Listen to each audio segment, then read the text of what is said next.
Ipinaliwanag ni Baguio City Mayor Benjamin Magalong ang inihayag ng Commission on Audit o COA tungkol sa 4.43 billion pesos na time deposit at high yield savings account ng lungsod ng Baguio na nakadeposito sa 24 na accounts. Hindi mo pwedeng itago yon kasi may paper trail yan eh.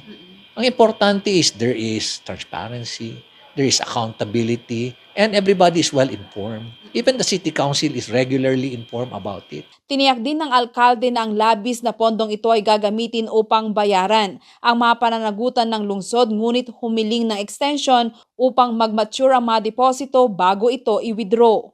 Ang sinabi lang namin sa COA, for the meantime na kinorek nyo kami, pwede bang hintayin lang natin na mag-mature kasi sayang naman. Ang importante kasi is financially stable ka, and wala kang problema sa liquidity, and you are able to meet your financial obligation.